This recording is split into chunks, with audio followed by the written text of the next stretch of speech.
14 horas e 5 minutos na segunda-feira, dia 22 de fevereiro de 2016. Começa aqui mais um Salutes, um programa que visa o resgate das medicinas tradicionais, em especial a acupuntura, que é a minha especialidade, mas traz também as técnicas de ponta para a saúde, qualidade de vida e bem-estar. Entendemos aqui que o bem-estar vai muito além do conceito da saúde, inclusive da Organização Mundial da Saúde, né, que fala que é não doença, é um estado de bem-estar e tal. Achamos aqui que para você ter um sentimento de bem-estar, viver com bem-estar, passa pelo autoconhecimento, né? Além de não sofrer patologias, sintomatologias, doenças, você tem que saber quem que você é, o que você está fazendo aqui, para onde você vai, enfim. Exige também um autoconhecimento, né? Não é um simples estado de não doença, isso não existe. Muito bem, hoje a nossa pauta é bastante interessante, já algumas pessoas eu coloquei no Facebook, aliás, quero convidar os internautas que quiserem participar do programa, fazendo críticas, comentários, sugestões e perguntas à nossa entrevistada. Entra no Facebook, na minha página pessoal, João Carlos Baldan.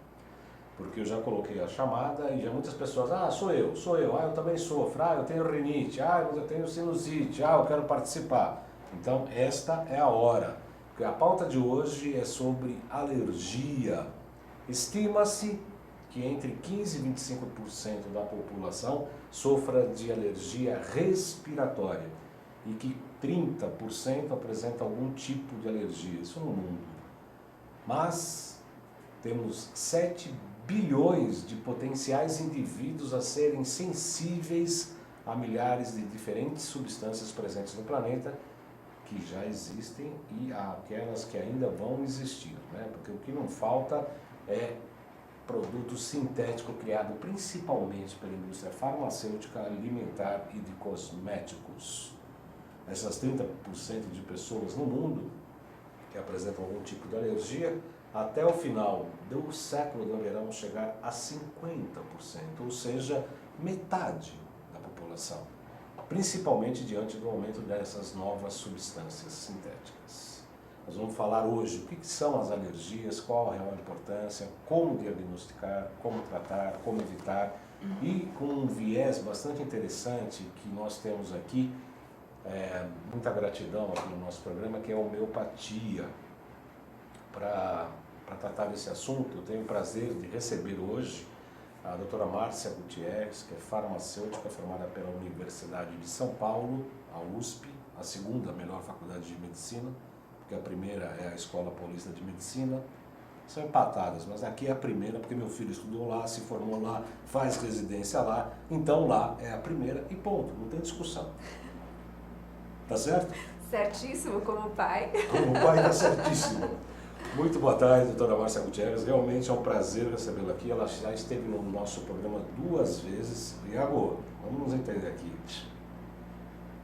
2 vezes aqui no nosso programa falando sobre o ômega 3 e sobre a vitamina D. Eu já convidei para voltar a falar sobre vitamina D, porque naquela oportunidade eu falei bastante, falando sobre... Eu era muito contra o projeto do ato médico, eu queria restringir a acupuntura à nossa atividade, eu falei bastante naquele programa. E tem comentários até hoje. Portanto, nós em breve eu vou convencer a doutora Márcia a voltar a falar sobre vitamina D. Mas hoje a pauta é sobre alergia. Muito bem-vinda. Obrigada, Baldan, pelo convite e pela oportunidade de estar aqui com você de novo. Espero que a gente ajude a esclarecer alguma coisa. Com certeza vai ajudar. Ontem à noite eu cheguei em casa, era quase 10 horas da noite, cobrando lá. E a pauta? A doutora Márcia mandou 35 páginas. Eu falei, não vai fazer trabalho deste jeito domingo à noite. E fez. Vamos começar pelo princípio. O que é alergia? Eu acho importante esclarecer uma coisa antes de entrar no tema. Humberto Eco nos deixou aí nesse final de semana. Sim. Né? E um dos legados dele em termos de filosofia é esse. A gente só deve explanar sobre um assunto que a gente conhece profundamente. Então eu queria dizer que a minha ideia aqui é exatamente explanar sobre um assunto o qual eu conheço como farmacêutica. É importante saber que esse papel do farmacêutico hoje na assistência farmacêutica, ele faz com que a gente conheça diferentes assuntos, né? infelizmente nenhum deles com total profundidade. Então a nossa abordagem aqui vai ser como se a gente estivesse atendendo uma necessidade de um paciente que nos procura como uma dúvida, tá? Então não conheço alergia, imunologia profundamente, mas eu conheço necessidades de pacientes que nos procuram e que precisam de um atendimento maior. E o que a gente percebe é que eles nos procuram com mais frequência. Eu quero dizer, diante dessa fala, que é um excesso de preocupação, de sutileza da Márcia, que eu a conheço pessoalmente, é uma pessoa absolutamente estudiosa e tem a mesma visão que nós da medicina tradicional chinesa também entendemos. Na minha página outro dia eu até não briguei, mas eu fui meio ríspido com a internauta, porque estavam falando de um processo, acho que era até de sinusite, a pessoa falou, basta retirar o glúten. Eu falei, olha, isso é um absurdo, porque nem todas as pessoas são sensíveis ao glúten. Pelo método de ortobiomolecular que eu trabalho, que é da QuantumBio, que aliás esse final de semana teve um curso de formação aqui em São Paulo, daqui a pouco nós vamos mostrar uma foto desse curso, com muitas pessoas, a gente consegue identificar se a pessoa tem alergia a glúten. Eu, por exemplo, não tenho alergia a glúten, e nem a leite, nem a lactose. Eu não gosto de leite, gosto de alguns derivados, queijo, eu aprecio, mas eu não tenho intolerância, por exemplo, a glúten. Então não dá para generalizar, e na sua apresentação eu tenho certeza que você vai separar ou explicar aos internautas dessa abordagem individual. Então é um excesso de zelo na Márcia, ela sabe o que ela está falando sim, e como farmacêutica pode ajudar, eu como terapeuta ortobiomolecular posso ajudar e acupunturista também. Porque eu vejo que a medicina ocidental, infelizmente, depende de muitos exames, de testes, de coisinhas, de ficar picando para ver o que tem alergia, o que não. Tem coisas muito mais simples e objetivas, não tem, doutora? Tem sim. Então vamos lá. Eu acho que é isso que me apaixonou na alergia, por conta até do conhecimento de homeopatia. Então, para a gente entrar no assunto, senão aqui a gente fica nos nossos papos, que são sempre muito bons, mas enfim. O nosso sistema imunológico, ele está preparado para nos manter num estado de homeostase mesmo em relação aos agentes externos que nos aparecem o tempo inteiro. Então, a gente não percebe, mas ele está o tempo inteiro trabalhando e tentando manter o estado de saúde, né? O que acontece é que em alguns momentos, para alguns indivíduos, diante de algumas substâncias, esse controle, ele perde o limite. Então, é uma reação exacerbada do sistema imunológico diante de uma determinada substância. Qual é o grande fator aqui complicante? A gente tem participando aqui duas variáveis praticamente incontroladas. Uma, praticamente qualquer substância em determinadas condições pode se transformar num alérgeno. Alérgeno é aquilo que sensibiliza o indivíduo e provoca essa reação imunológica exacerbada.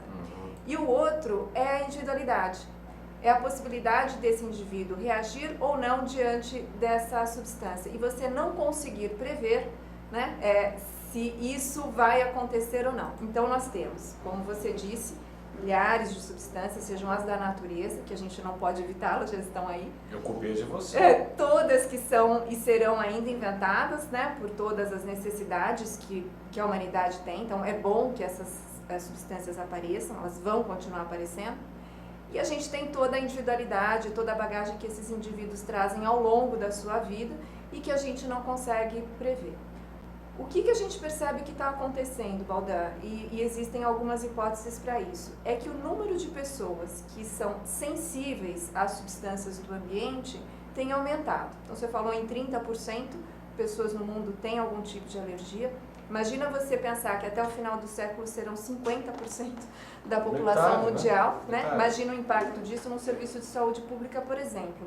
Se não se antever todas as possibilidades de tratamento. Enfim, como a gente não consegue prever quais são as substâncias e as sensibilidades do indivíduo, há um crescente, o que a gente precisa entender é como equacionar isso para minimizar esses sintomas e dar uma melhor qualidade de vida para esses indivíduos.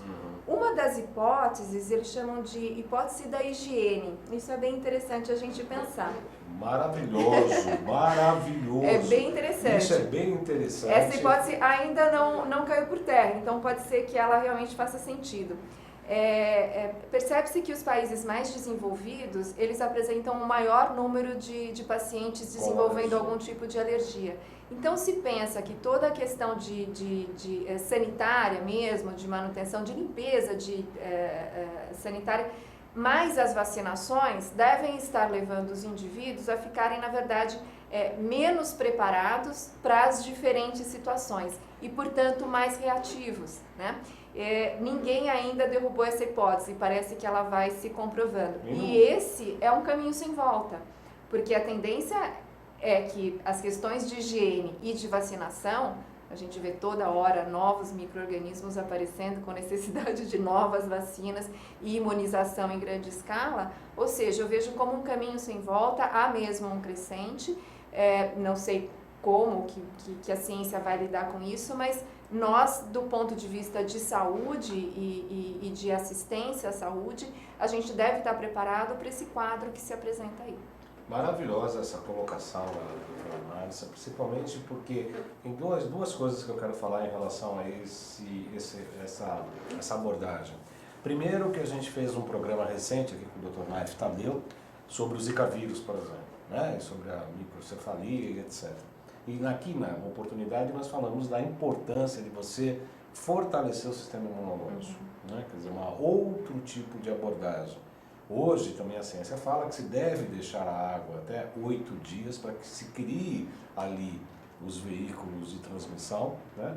E aí depois você joga isso na terra, não pode ser em cimento ou mármore ou granito, tem que ser na terra. E fortalecer o sistema imunológico. E tem o Peter Liu, que é um médico chinês, amigo meu, acupunturista.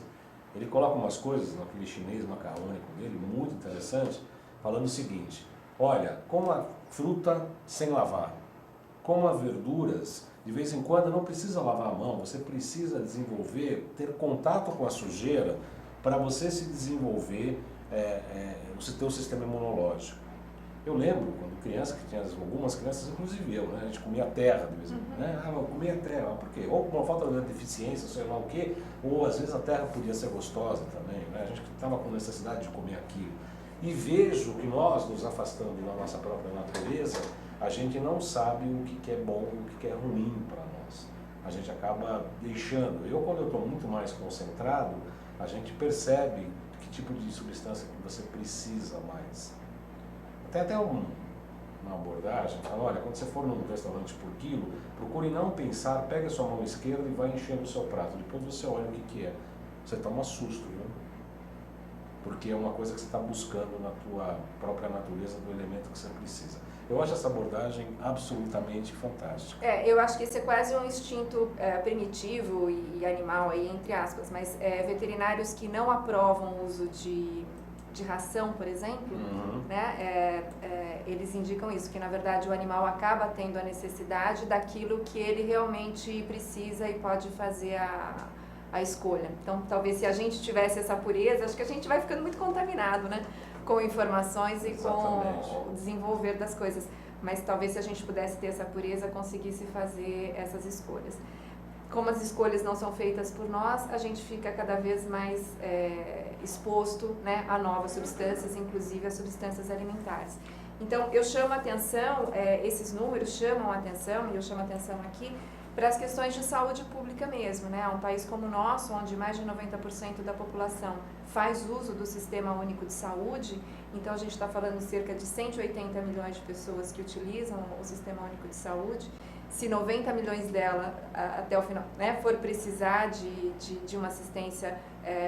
Estamos falando de 30%, 30 milhões hoje. Hoje, né, mas até o final do século, isso é algo, e se isso existe, esses dados existem, acho que uma dedicação sobre isso é importante, principalmente que a gente não consegue evitar, mas a gente consegue muito melhorar a qualidade de vida das pessoas. Com certeza, e aqui cabe uma crítica pessoal à alopatia, que dá um antihistamínico, que acaba reduzindo os efeitos do sistema imunológico, que eu vejo como um grande erro. Grande erro. Mais um. O programa Salutes tem o patrocínio da Quantum Bio, empresa pioneira especializada no desenvolvimento de produtos e serviços na área da saúde preventiva a partir da tecnologia de biorressonância, amplamente utilizada na Europa e no Japão. A Quantum Bio oferece para profissionais da área da saúde um método de avaliação, tratamento e acompanhamento terapêutico através de equipamentos, produtos e ciclos de capacitação em biorressonância. Nós falamos aqui com os trabalhos técnicos hoje do Iago Matsumoto, aquele mesmo que tem nome de árabe, tem cara de samurai e os olhos de japonês. Iago Matsumoto, eu peço para você colocar a foto que nesse final de semana passado, aqui em São Paulo, ocorreu o módulo 1 do curso prático de biorressonância aqui em São Paulo. Para vocês verem, olha só, o professor Kurio Inamoto de paletó ali, de gravata ali sentadinho, e essa aí é a turma, você vê que é uma turma bastante extensa. Eu, infelizmente, não tive a oportunidade de estar presente nesse curso, mas como se vê, o curso teve uma ampla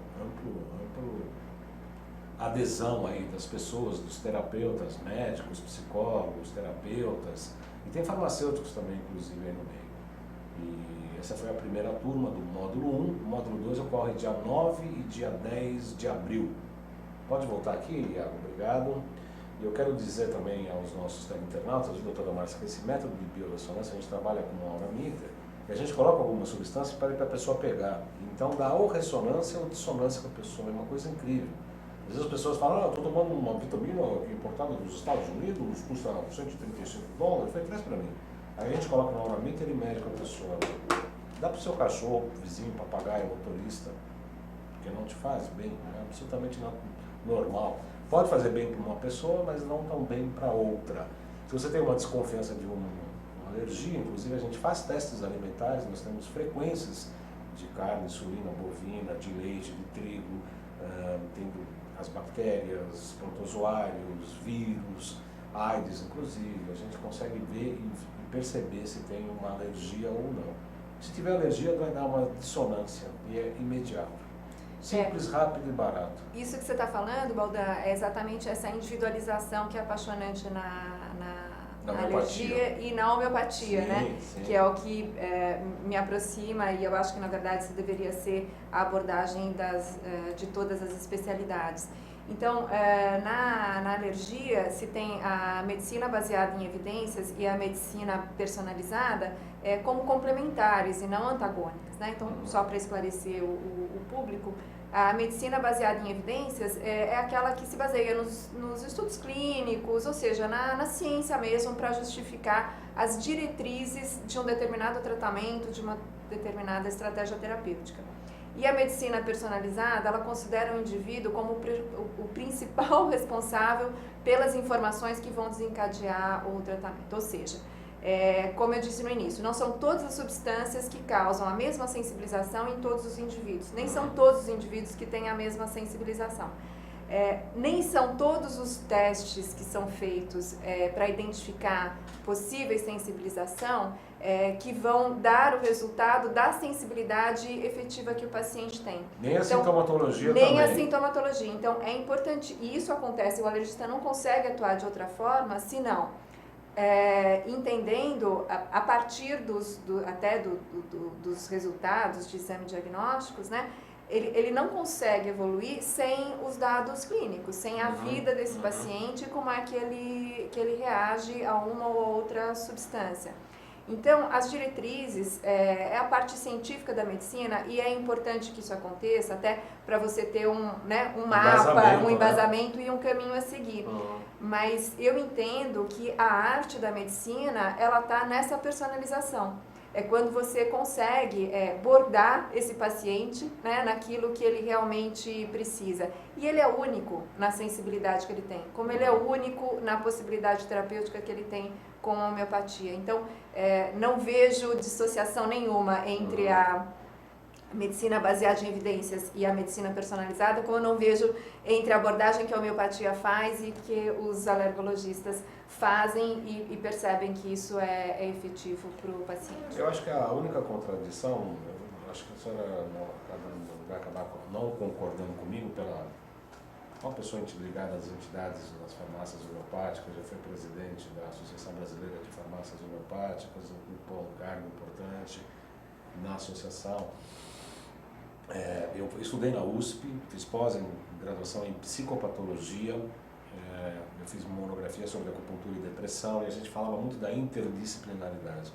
E a medicina baseada em evidência, a medicina oficial, a medicina alopática, tem muita dificuldade de colocar e aceitar outros métodos que podem não colocar em dúvida ou em xeque, mas colocar uma abordagem mais individualizada.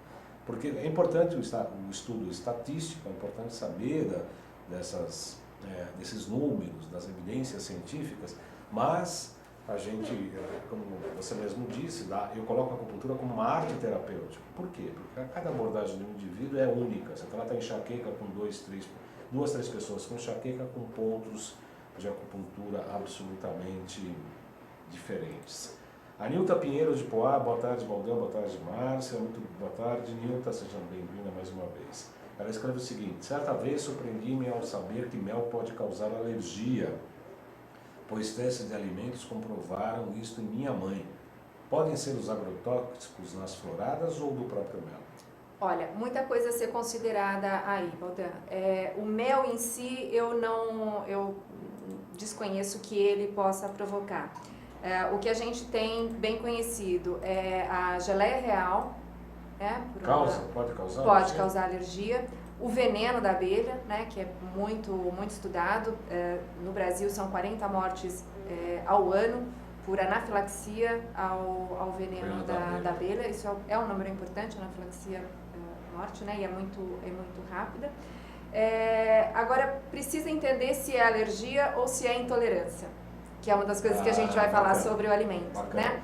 A intolerância, ela na verdade é uma intoxicação, é uma incapacidade de você digerir alguns componentes daquele alimento e que trazem um desconforto do trato digestório. Isso é intolerância, como a intolerância à lactose, não ao leite, mas à lactose, à frutose e à glicose. A frutose está presente no mel, né? Tem glicose no mel. Eventualmente, a intolerância a esses açúcares.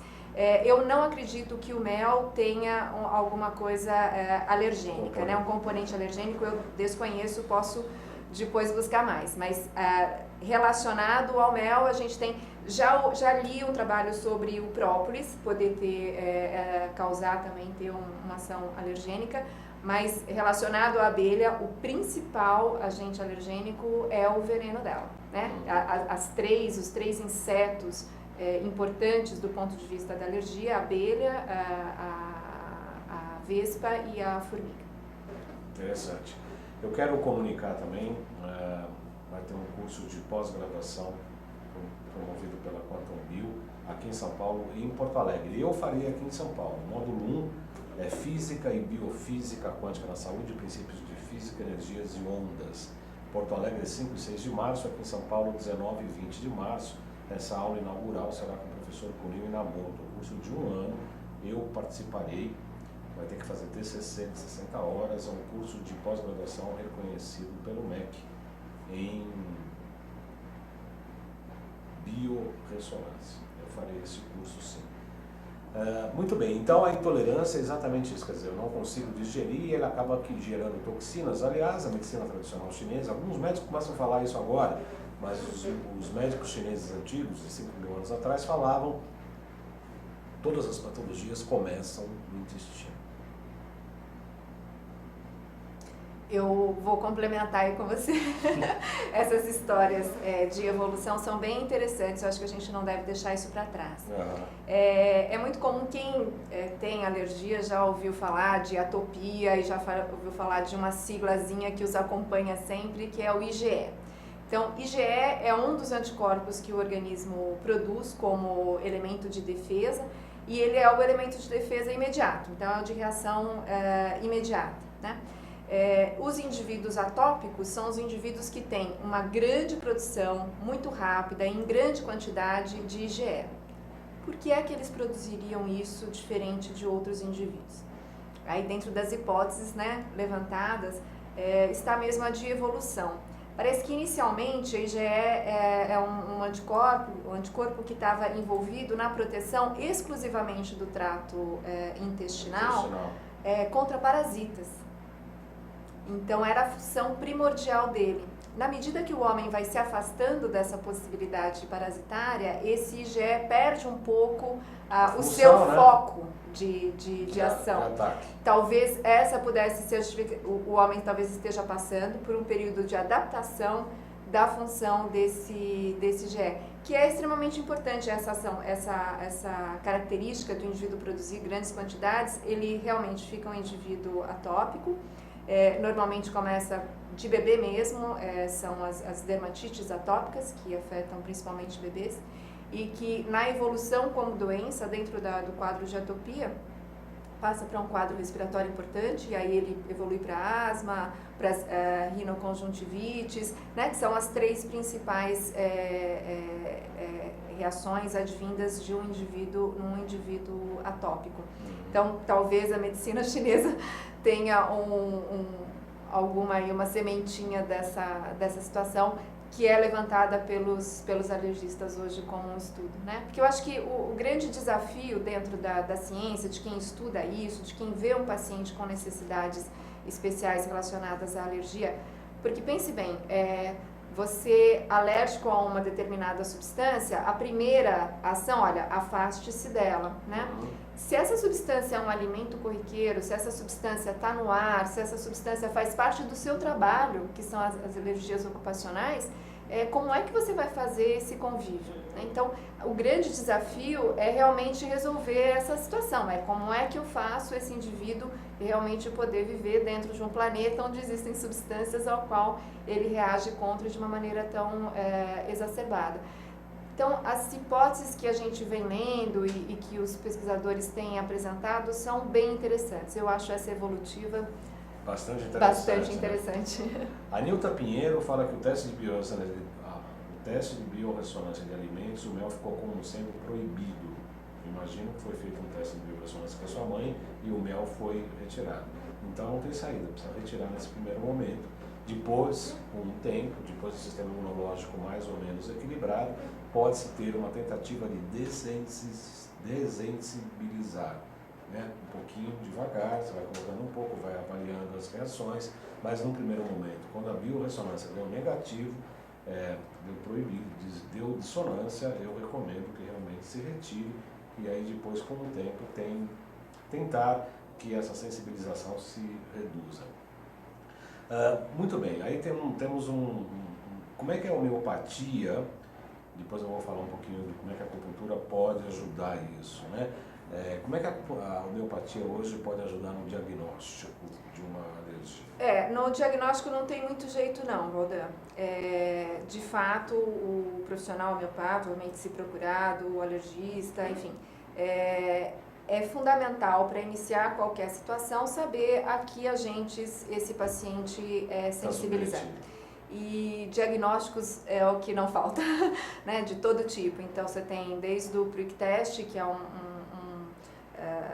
uma ranhura mesmo feito na pele para identificar determinadas substâncias, né, expõe o paciente àquela substância, as substâncias de contato para identificação de dermatite de contato, que a gente pode falar mais para frente, e os exames de sangue mesmo que identificam anticorpos específicos para determinados agentes ou substâncias.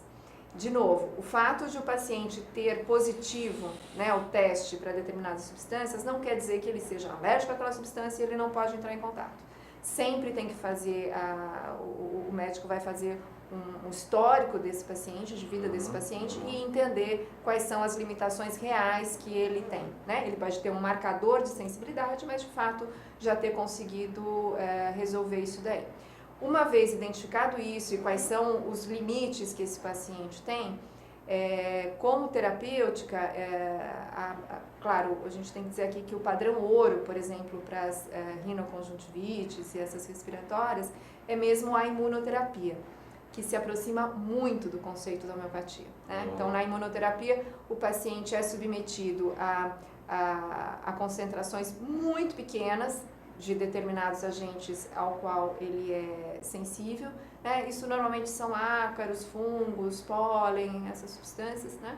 E com o tempo o médico vai aumentando a concentração dessa exposição até que o indivíduo entenda, né, ou o sistema imunológico entenda e consiga atender um equilíbrio.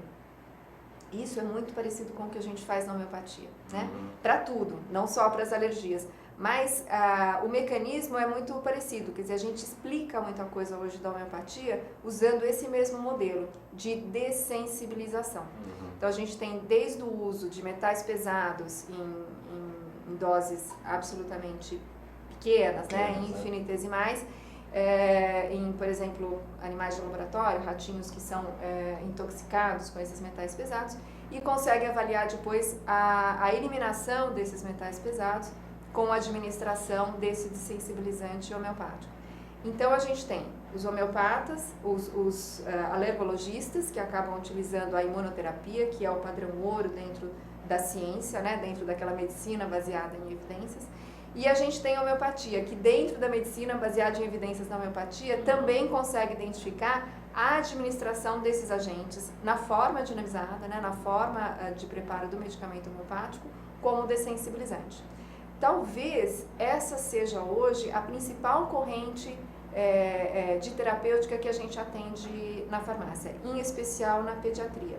Então, as mães cansadas, né, dos mesmos medicamentos, das mesmas condutas, das recidivas e etc., na busca por um tratamento diferenciado, buscam a homeopatia, e isso é bem clássico na medicina homeopática. A utilização, seja de substâncias alergênicas ou de micro-organismos, na forma dinamizada, né, absolutamente seguro, buscando a dessensibilização. Tenho 30 anos de balcão, porque eu comecei com 5 anos, você sabe disso, né? Muito precoce. 5 anos e meio, 5 anos e meio. Isso. E nesses 30 anos são os maiores cases de sucesso que a gente acompanha. Hoje mesmo, antes de vir para cá, estava conversando com uma paciente, que o filho dela, a primeira vez que veio na farmácia, estava num bebê conforto. Hoje ele tem 20 anos, estava no 3º ano da poli, etc., e a busca dela, estávamos conversando exatamente isso, ele desde pequenininho era um bebê atópico, né, com atopia, e foi indo com a homeopatia, não precisa hoje de mais nada, tá bem, cresceu e etc., mas o tratamento dele, eu acompanhei, foi 100% dentro da homeopatia, nessa dessensibilização com os critérios da homeopatia, que, de novo, se aproximam demais com aquilo que se faz na imunoterapia clássica. O exemplo clássico é minha irmã mesmo, eu lembro, hoje ela está com 30 e poucos anos, 37, e quando ela era pequena ela tinha muita inflamação na garganta, os médicos queriam extrair, e o Dr. Marcos Amaral Campos, né, um dos pioneiros aí na homeopatia aqui em São Paulo, que foi meu médico, inclusive, é um amigo, tratou dela e está com as amígdalas absolutamente no lugar. Que, aliás, é um erro tirar amígdalas, né? Porque a amígdala aqui ela é uma barra de proteção, é um muro de proteção, é uma barreira, é uma frente de proteção contra as infecções, né? Você tira, é a mesma coisa que está dirigindo um carro, acende a luz vermelha porque está faltando óleo, você para e tira a lâmpada, né? O carro funde lá, né? Quer dizer, você tirando essa barreira aqui, você vai ter outros tipos de contaminação, outros tipos de infecção pulmonar, inclusive. A Nilton Pinheiro fala, de acordo com o que você falou, Baldan, 30% das pessoas apresentam alergias e realmente esse número pode crescer. Creio que não só o que ingerimos, mas os cosméticos, shampoos, sabonetes, tinturas de cabelo é a maior fonte de contaminação de metais tóxicos, tá? Tintura de cabelo, assim como as tatuagens também. Cremes, bloqueadores então nem pensar. Tendo os mais diversos e nocivos componentes entrando pela pele e unhas, nos dão uma constante reposição tóxica. E o pior, é acumulativo. O indivíduo de meia idade pode desenvolver até alergia ao seu próprio cabelo pela tintura? Eu acho que vou usar água de batatas. Não, acho que tudo pode ser revisto, repensado e adequado. Acho que nem tanto ao mar, nem tanto à terra. Não são todas as pessoas que são alérgicas à tintura de cabelo, né? Não são todas as pessoas que são alérgicas à bijuteria, não são todas as pessoas que são alérgicas à proteína do leite. O que precisa saber é aquilo que eu estou preparado para receber, né? E como é que eu vou viver sem aquilo caso eu não esteja preparado para receber. O que acontece é que essa dermatite de contato alérgica, né, que é essa da exposição, por exemplo, à tintura de cabelo, que tem sim agentes que são potencialmente alergênicos, Às vezes a reação não é só local, às vezes ela pode se tornar sistêmica, ela pode se cronificar, e isso pode ser um problema. Então, insistir no erro, né, que é usar um produto ao qual eu não estou preparado para receber, é um grande problema. Essa dermatite de contato alérgica, principalmente quando ela é ocupacional, é um problema seríssimo. Pode imaginar, por exemplo, o látex. O látex é uma substância potencialmente alergênica, não para todos, mas para muitos. Inclusive, existem vegetais, frutas, que têm componentes muito parecidos com o do látex, e aí você tem lá uma alergia alimentar por conta dessa aparência molecular que tem com látex. Mas, de novo, imagina um dentista, um médico, um instrumentador que tem que se submeter a isso o tempo inteiro, né? Como é que ele fica sem o látex, que ainda é utilizado para a produção de borracha, das luvas, preservativo e inúmeros outros produtos que ainda utilizam o látex, né? Aí eu acho que a homeopatia tem uma inovação, a gente está tentando trazer isso como uma possibilidade terapêutica, começou a divulgar no final do ano passado, para os alergologistas dentro da alergia clássica. O que se faz é a identificação por um teste de contato mesmo, a que substâncias o indivíduo tem essa alergia de contato, né? E o máximo que se coloca, olha, esses produtos podem ter esta substância, então evite. Aí, de novo, no ocupacional fica muito difícil, vai ter que mudar de profissão, em vez de ser médico, ser advogado, porque não vai poder usar a luva, por exemplo. Então,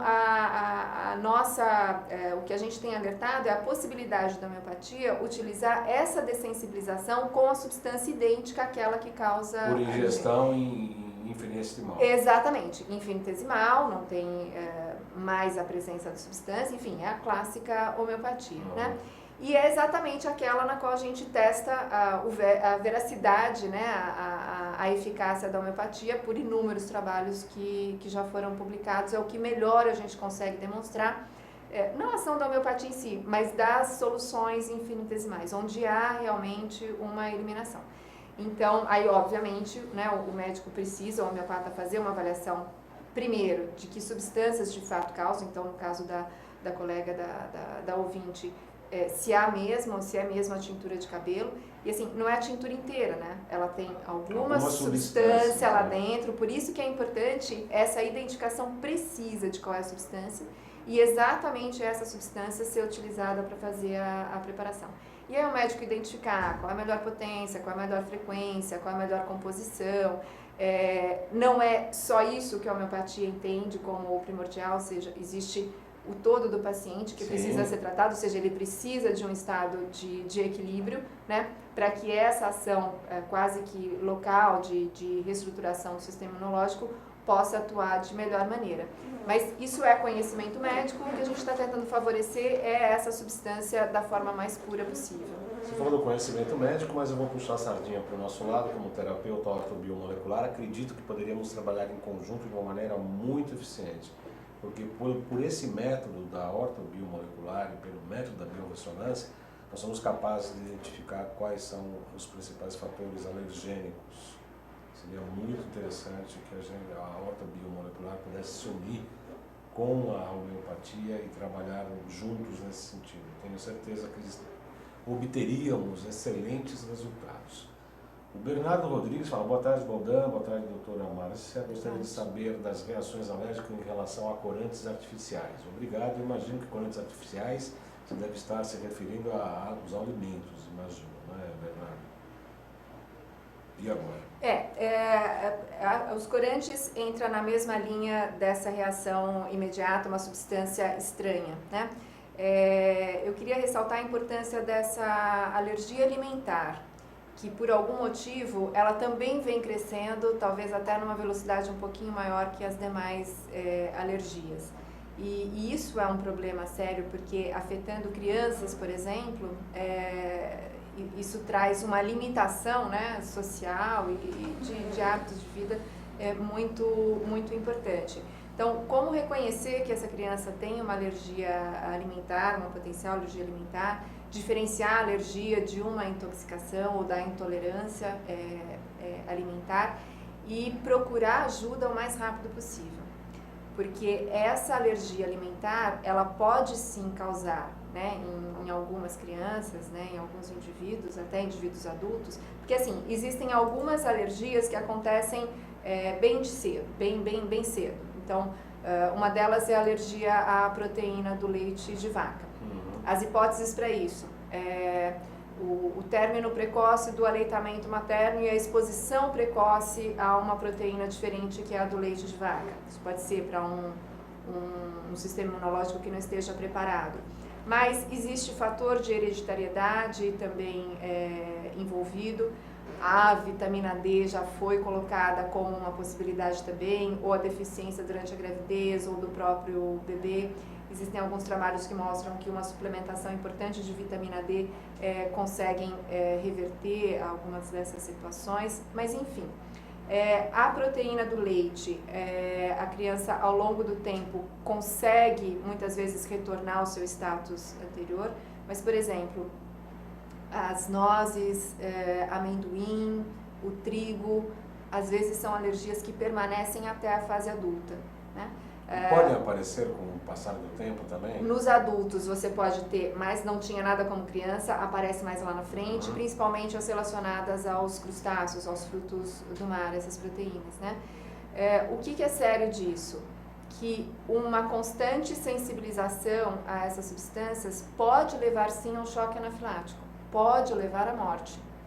Por exemplo, nos Estados Unidos existe aquela caneta de adrenalina que o indivíduo que tem essa alergia conhecida, essa restrição alimentar, ele anda com ela.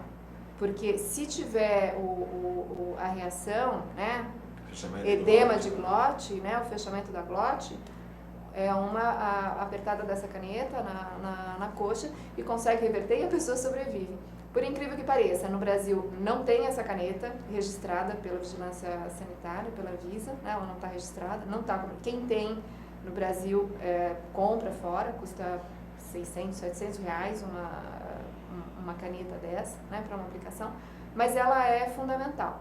Outra coisa, por uma mobilização popular, há uns 2 anos, durante uns 2 anos, eu acho que bem recentemente, no ano passado, é que se conseguiu o põe no rótulo, não sei se vocês já ouviram falar. Não.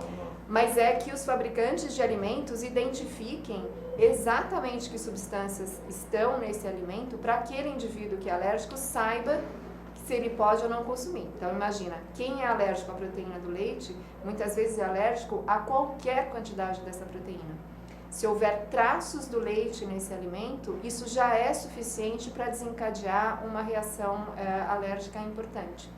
E às vezes esse traço é uma contaminação cruzada dentro da fabricação que para um indivíduo normal, né, do ponto de vista sanitário, não acontece nada. Mas traços de leite num alimento para um indivíduo que é alérgico à proteína do leite pode ter um efeito danoso. Mas por essa movimentação popular de mães, de crianças, que né, já se conseguiu uma normatização melhor. Falta a fiscalização para que de fato as informações que estão no rótulo sejam reais em relação àquilo que está acontecendo. Mas eu imagino como é o dia a dia da mãe de uma criança que tem alergias alimentares desse tipo, né? No controle o tempo inteiro, porque traço pode estar na canequinha, no pratinho, né? Imagina numa festinha de escola ou como reagir. Então, às vezes depender de uma mobilização popular, né, para conseguir salvar a vida de uma criança numa situação como essa é terrível. Por falta, talvez, de uma visão séria sobre um assunto que realmente tem dominado. No Brasil, se estima um número maior que 2% e menor que 10% de pessoas com alergia alimentar. Se a gente for fazer uma média aí de 5, nós estamos falando em 10 milhões de indivíduos com alergia alimentar. Isso tem que ser considerado em qualquer sistema único de saúde, em qualquer sistema de saúde que se pretende. Né? E o que é difícil muitas vezes é você modificar o comportamento das pessoas. Né? Outro dia eu estava entrevistando o Dr. Cáter aqui, ele estava falando exatamente isso, que a pior dificuldade dele como médico é modificar o comportamento. Eu lembro disso porque eu tratei de um amigo meu mineiro com alergia há 20 anos, aí espinha durante o corpo todo. E aí nós identificamos, eu trabalhei junto com uma nutricionista e a gente identificou, inclusive, com os métodos de biorressonância, a intolerância à lactose. Eu falei, olha, você precisa parar de ir com leite. Ele falou, você tá louco? Um pãozinho de queijo. Pãozinho de queijo. Eu falei, olha, não tem como. Pelo menos por um período, né, vai ter que parar. A gente pode até trabalhar com outros tipos de, outras linhas de tratamento, mas tem que parar com pãozinho de queijo. Ele falou, é impossível. Eu falei, você escolhe, né? Tem que escolher. E na verdade, ele acabou retirando o leite por um período, melhorou, depois se civilizou, de vez em quando come, etc. E tal. Estou falando tudo isso porque eu, particularmente, adoro arroz. Minha mãe falava que eu comia que nem chinês, arroz branco. E eu tenho intolerância a arroz, segundo a tecnologia da biorressonância. E a Anvisa podia se preocupar com as limpezas que se faz nos depósitos onde se armazena arroz, porque se coloca arsênico, que é um metal tóxico. Nesse caso, se uma pessoa consome arroz e pode estar contaminada com arsênico, eu identifico isso no consultório, como a homeopatia poderia tratar nesse caso? Eu acho que primeiro identificar se esse elemento está presente, né, se ele é causa de risco. Eu não sei se tem análise desse tipo aqui, mas com biorressonância a gente consegue. Certo, mas eu conheço não sei se alguns lembram, mas aquela análise de fio de cabelo, que hoje inclusive já se faz inclusive para pelos de animais, onde são identificados metais pesados e carências ou ausências, né, ou deficiências de minerais. Vitaminas. Exatamente, vitaminas não tenho certeza, mas metais e minerais estão envolvidos nesse exame. Então, acho que sempre um diagnóstico preciso é fundamental para a escolha da estratégia terapêutica, né? Então, seja o homeopata, seja o alergista, seja o acupunturista, ou seja, o profissional de saúde que estiver envolvido no direcionamento dessa estratégia terapêutica, tem que conhecer muito bem qual é o diagnóstico, né? Até para fazer o prognóstico. Então, o nosso papel, por exemplo, como farmacêutico, já que a minha atuação direta na estratégia terapêutica não é razoável, é que a gente identifique todas as possibilidades ali para depois fazer o melhor direcionamento. Numa situação como essa, como eu vejo, né, como você está colocando, precisaria entender melhor. Como eu vejo que a medicina clássica poderia fazer pouca coisa, eu não vejo outra alternativa senão um medicamento homeopático, que a gente conhece muito bem como um dessensibilizante, em especial para metais pesados e substâncias tóxicas, né? Acho que um dos primeiros trabalhos que eu li na vida sobre a ação de distribuições infinitesimais foi exatamente da intoxicação subletal de ratinhos com arsênico e a administração depois do arsênico dinamizado, diferentes potências, diferentes doses, e medindo realmente a evolução dessa eliminação. Então, apostaria nisso sim, certeza que um homeopata poderia, mas sempre é primordial ter um diagnóstico preciso do que esse paciente tem para depois definir o que ele precisa. Eu falei com ele, a gente trabalha com o sistema ortobiomolecular, a gente testa as frequências, tudo com informação frequencial, para identificar se há contaminação além do que deveria. Eu quero convidá-los a visitar o meu site, www.jcmaldan.com.br, bem como a loja, que eu recentemente abri uma loja virtual com produtos que eu indico para os meus pacientes. Eu consumo, como a clorela, ômega 3, etc. Alguns produtos da Anil, né, fabricante Anil, que eu consumo e indico para meus pacientes. E o meu telefone, se quiser falar comigo, é esse que está aqui, ó, 5594-7736, que é o local do consultório, e também o entreposto lá da Quantum Bio. Boa tarde, Marilana Andrade, só agora consegui acessar, mas é justamente essa alergia do leite de vaca que me interesso. E busco mais informações, pois minha filha sofre desse tipo desde que teve o primeiro contato com o leite. Seus sintomas são diretamente respiratórios, ou seja, propensa ao choque, sim. Não é intolerância, mas alergia. E nunca, a não ser acidentalmente, recebeu leite animal em sua alimentação ou contato. Vai completar 22 anos em março. Sobre isso, eu lembro o Dr. Cáter falando o seguinte, que o leite é um alimento para um bezerro de 720 quilos. E o homem é o único que fica consumindo leite após dobrar o tamanho, como qualquer mamífero para de tomar. Ou seja, se você nasce com 50 centímetros, quando chegar no 1 metro, para de tomar leite materno. aí fica tomando leite de vaca. E tem gente com 60 anos falando que fica sem o leitinho. O que você tem a dizer para a Marilene Andrade? Tenho a dizer que hoje já se evoluiu muito em relação às terapêuticas para dessensibilização de alergia alimentar, em especial ao leite de vaca, que parece ser o mais importante, né? Para a idade da filha dela, 22 anos, não é comum. Como eu disse, a criança tende a restaurar essa sensibilidade, né, ou perder essa sensibilidade ao longo do tempo, principalmente para o leite de vaca. Então, a preocupação é quando é bem pequenininho, né, para conseguir evitar essas coisas todas, e é feita, normalmente é uma provocação oral que é feita, até que a criança se mostre novamente disponível a essa utilização. Se ela não conseguiu controlar isso até hoje, né, e isso pode vir a desencadear de fato uma reação anafilática, como eu disse, isso é previsto. Quanto mais vezes você é sensibilizado, chega em algum momento que pode derramar o copo mesmo, né? E aí vira a reação mais importante. Às vezes você é sensibilizado durante muitos anos na sua vida, não tem nada, né? Não teve nenhuma manifestação clínica e de uma hora para outra a reação vem. Então, os cuidados são esses, de evitar na medida do possível, na verdade deveria ser evitado mesmo, e manter consigo algum tipo de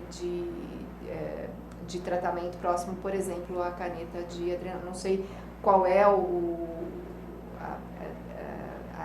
a efetividade dessa reação que ela tem, o quanto dramática ela é, mas a gente sabe que pode sim a alergia alimentar desenvolver um choque anafilático. Isso é muito sério, porque ele é muito rápido. Muito rápido. Não dá tempo de você...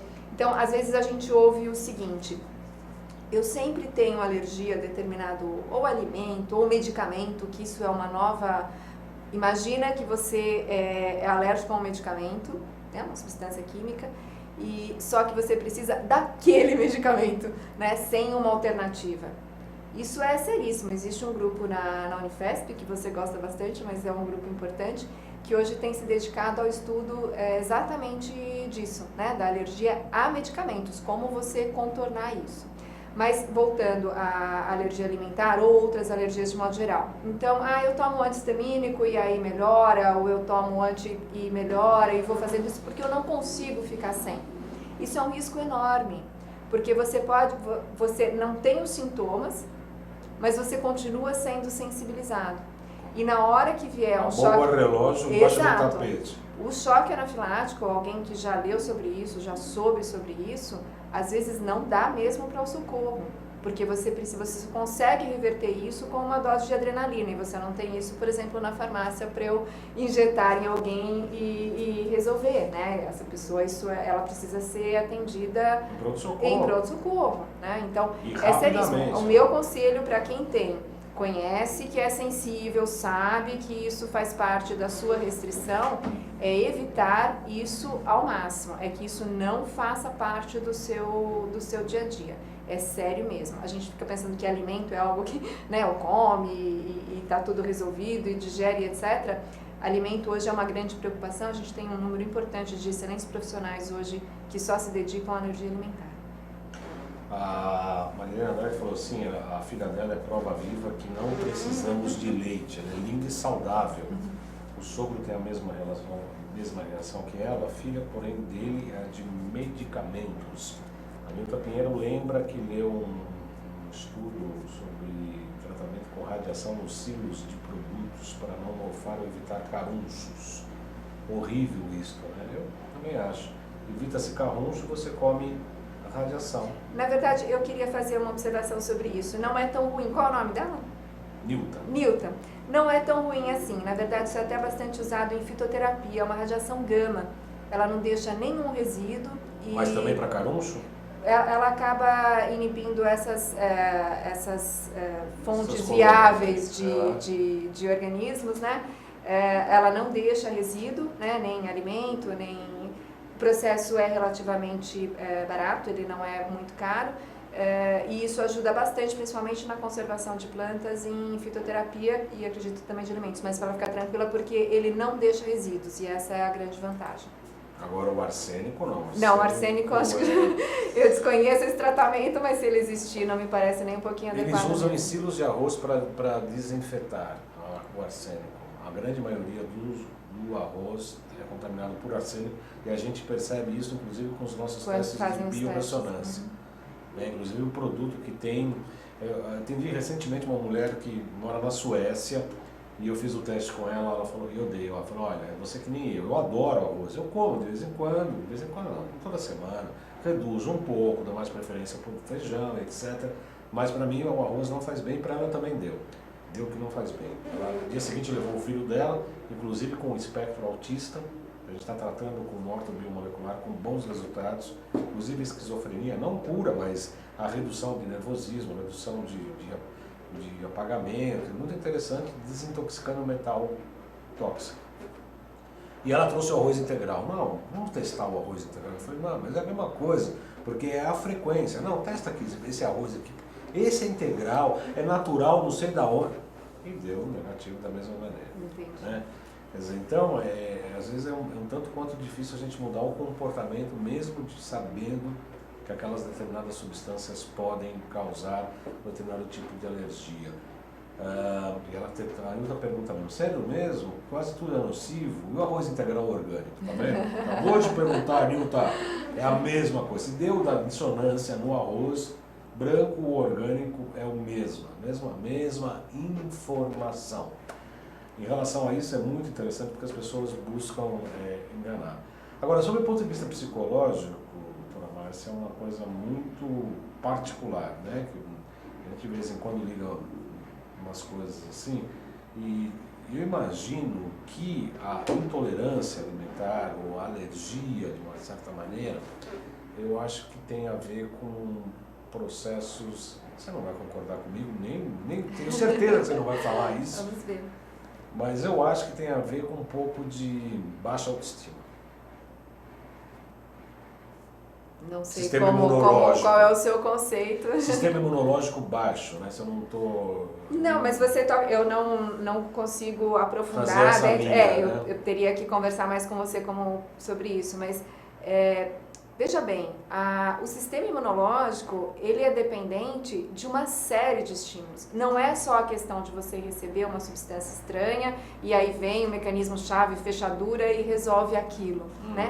Na verdade, ele depende de uma série de fatores. A homeopatia estuda isso, a própria alergologia estuda isso, a imunologia estuda isso, onde são outros fatores que determinam quando, onde e como ele vai atuar. Né? Então, isso remete a essa individualização que a alergia faz, porque não são todos os indivíduos que são alérgicos à proteína do leite. Sim. Né? Apesar de terem, e você vê que tem toda uma história de vida muito parecida, e por que é que esse sistema imunológico se perdeu do ponto de vista do seu controle. Então, essa hipótese da evolução, ela é interessante, mas eu tenho certeza que existem outros fatores que devem ser determinantes para essa resposta ser mais ou menos exacerbada, dependendo do indivíduo. E porque ao longo do tempo, você acaba perdendo essa sensibilidade, ou seja, ela tende a uma evolução de homeostase também, sim, né? Sim. É que ela pode até ser autolimitante, né?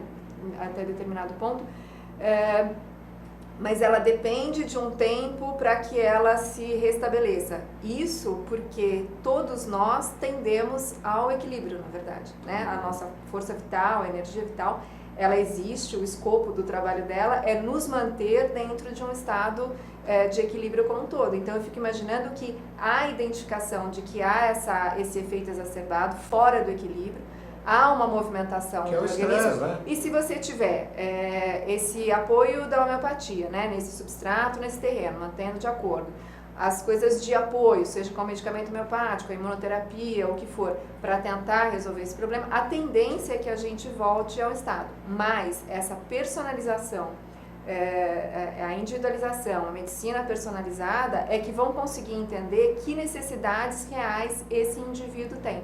Que não são mesmo só de evitar a caseína, que é a proteína do leite, Sim. que é uma das alergênicas no leite, né? Existe, esse indivíduo ele está inserido num sistema que o rodeia e que permite, isso é interessante da homeopatia. Ninguém fica doente porque quer, a gente fica doente porque pode, né? A gente tem uma condição de adoecimento. E é essa visão que o clínico, de modo geral, seja ele homeopata, alergista, deveria ter. A acupunturista, né? Inclusive. Exato. Porque nós falamos que nós tratamos a sintomatologia, não temos essa visão alopática de retirada rápida do sintoma, pelo contrário.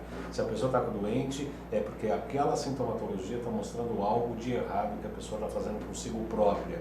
Eu fiz essa analogia com a baixa autoestima, porque pela medicina tradicional chinesa, o sistema imunológico é tratado pelo meridiano do baço pâncreas. O baço, junto com a medula, são o que produz os glóbulos vermelhos. E o glóbulo vermelho é o próprio calor, é a própria paixão por si mesmo. E se há uma baixa nisso, seguramente a gente tem que trabalhar com o meridiano do baço pâncreas, que denota que uma pessoa que pode ter pensamentos recorrentes, pensamentos obsessivos, por isso que a gente acaba fazendo essa analogia. E não deixa de ser um grande estresse, essa perda da homeostase, né? As pessoas se estressam, começam a ter pânico, começam a ter insônia, que gera mais estresse, mais desequilíbrio, etc. Cristina Chiesa pergunta, todos os grãos passam por esse processo arsênico? Desconheço, Cristina. A informação que eu tenho é que o problema do arroz. A Nilta Pinheiro, a Ayurvédica e os doshas, né? Coloca mais ou menos um ou outro fator físico, químico, psíquico. Todo indivíduo é único. Obrigado, Nilta, para a medicina chinesa também. Nós estouramos nosso tempo, são 15 horas e 5 minutos. Eu quero agradecer a doutora Márcia Gutierrez, deixando os microfones para a sua despedida. Se quiser deixar um e-mail para contato, que as pessoas queiram entrar em contato, um telefone, e-mail, site, por favor, fique à vontade. Bom, eu é que agradeço mais uma vez essa oportunidade de a gente expor um pouco do trabalho que a gente faz na farmácia, né, tentando entender as necessidades básicas das pessoas e encaminhá-las da melhor forma possível. O e-mail está sempre à disposição, que é pelo site da farmácia, isso é possível, né? www.sensitiva.com.br www.sensitiva.com.br. Tem lá uma abinha Fale Conosco, normalmente esse Fale Conosco sou eu mesma que respondo, a gente só vai trocando os bonés lá na atividade, mas eu sempre faço questão de responder porque é sempre um aprendizado.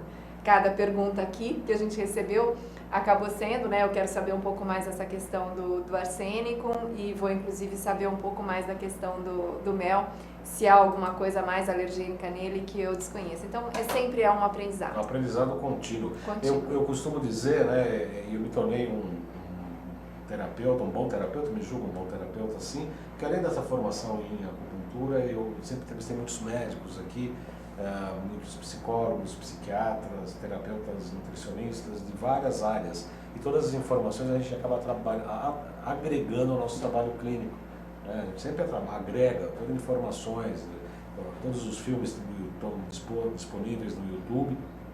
Aliás, eu comecei um canal novo, Além de Agulhas, no YouTube, para onde esse filme vai, esse programa de hoje, que eu peço para o internauta curtir e divulgar. Tem mais de 214 filmes, entrevistas, mais variados temas. E as pessoas continuam assistindo, perguntando, encaminhando comentários, perguntas, e realmente é um grande aprendizado, né? Eu acho que as pessoas agradecem muito o meu trabalho, mas o maior beneficiário sou eu mesmo. Eu quero agradecer a Cristina Chiesa, a Nilta Pinheiro, o Bernardo Rodrigues, ao Arnei Bach, a Cristina, Wagner Pessoa, todas as pessoas que assistiram, convidando vocês para a próxima segunda. Nós vamos falar sobre coaching e relacionamentos, uma pauta bastante interessante também, que faz parte aí dos relacionamentos da nossa vida. Então, muito obrigado, doutora Márcia. Obrigada a você, Valdan. Um prazer recebê-la aqui, como sempre. Já está convidada para retornar. Vamos ver se ela vem, porque ela é uma difícil de tutorial. Eu estou atrás dessa entrevista já há uns 3 meses. Mas a gente consegue, a gente é teimoso o suficiente. Ela é muito ocupada, realmente. Imagina, é um prazer. Desejo a todos uma excelente semana e até a próxima segunda.